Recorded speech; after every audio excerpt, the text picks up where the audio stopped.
Salut, c'est Sarah. Ça dit quoi? T'as l'air fatiguée en ce moment. Tu devrais prendre des vacances. Les États-Unis prendront le contrôle de la bande de Gaza. Cela pourrait devenir la Côte d'Azur du Moyen-Orient.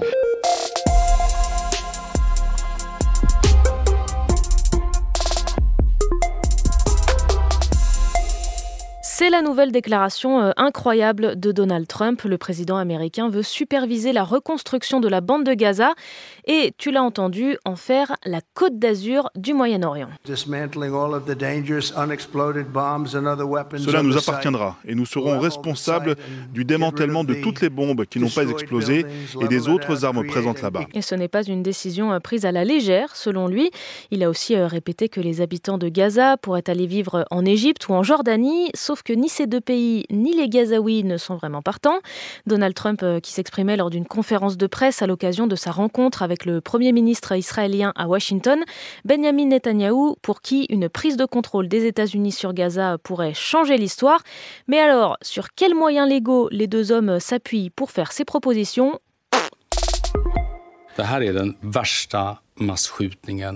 Il s'agit de la pire fusillade de masse dans l'histoire de la Suède. 11 personnes sont mortes à Örebro, à l'ouest de Stockholm, en Suède, dans une fusillade dans un centre d'enseignement pour adultes. L'homme qui a tiré n'était pas connu de la police. Il fait partie des victimes et on ne connaît pas ses motivations. Depuis l'été dernier, les accusations d'agression sexuelle se multiplient contre l'abbé Pierre. On a appris hier qu'il n'y aurait pas d'enquête et pas de procès. D'abord parce que l'abbé lui-même est mort depuis 2007, il ne peut donc pas être jugé. Mais dans cette affaire, il y a aussi ceux qui savaient et qui n'ont jamais rien dit, ou alors qui ont couvert le religieux et qui sont donc potentiellement coupables de non-dénonciation des faits. Mais ce délit est prescrit, il est trop vieux pour être jugé. Et ça, c'est très difficile à entendre pour les victimes, comme Rachel, agressée par l'abbé Pierre dans les années 70. Elle avait 8 ans. J'ai une sensation de colère et d'amertume. Pendant tout le mois de juillet, on n'a pas arrêté de nous solliciter pour raconter notre histoire. On s'est de nouveau mis à nu. Ce qui nous arrive, c'est catastrophique, quoi. Et tout ça vaudrait même si des faits plus récents sont révélés. Dis-moi, ça fait longtemps qu'on n'a pas parlé de politique, non? Je me prénomine François. Je suis féru de haute technologie high-tech, du genre Facebook. François Bayrou fait face à 2 nouvelles motions de censure cet après-midi à l'Assemblée nationale. Lundi, le Premier ministre a utilisé 2 fois l'article 49.3 de la Constitution pour faire adopter les budgets de l'État et de la Sécurité sociale. Mais il ne risque pas grand-chose. Le PS et le RN ne devraient pas voter la censure. Au programme aussi du Parlement aujourd'hui, une proposition de loi pour interdire aux influenceurs de faire de la pub pour de l'alcool. Les vidéos dégustation d'alcool, c'est terminé. Alors un peu de contexte. L'idée de ce texte, c'est de préciser la loi E20 qui réglemente déjà la pub pour l'alcool. Elle est interdite à la télé, au cinéma, mais la loi qui date de 1991 ne mentionne logiquement ni les influenceurs ni les réseaux sociaux. Elle précise que la pub est interdite auprès des mineurs et c'est d'ailleurs pour ça que les youtubeurs McFly et Carlito se sont pris un rappel à la loi. On s'est pris un rappel à la loi.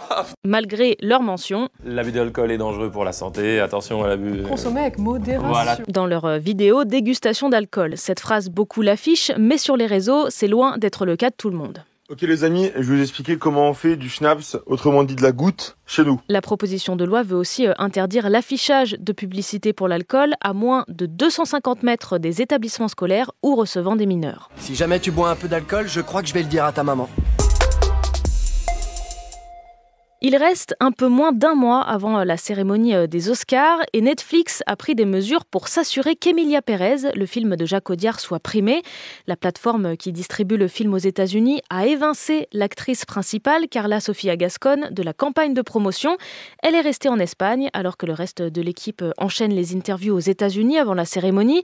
La faute à une série de tweets racistes et islamophobes republiés fin janvier. Des exemples avec mon collègue Loïc Piala. L'islam est devenu un foyer d'infection pour l'humanité. Un message posté par Carla Sofia Gascogne en 2017, avant sa transition. En 2020, elle parle de George Floyd, tué par un policier, comme d'un escroc toxicomane. Emilia Pérez est nommée dans 13 catégories pour les Oscars. Netflix tente de sauver les espoirs du film pour celui de meilleur second rôle pour Zoé Saldana, celui de meilleur réalisateur et celui de meilleur film. Dans plusieurs posts, dont certains que tu peux retrouver sur son compte Insta, Carla Sofia Gascogne se défend d'être raciste et se dit victime de la cancel culture. Ah si, oui, c'est bien mon petit cochon. Le petit cochon a bien grandi et est désormais un animal de compagnie légal. La situation de Riette, le sanglier, a été régularisée hier. Sa maîtresse a le droit de la garder à condition de respecter quelques consignes. Plus de 190 000 personnes avaient signé la pétition pour sauver Riette.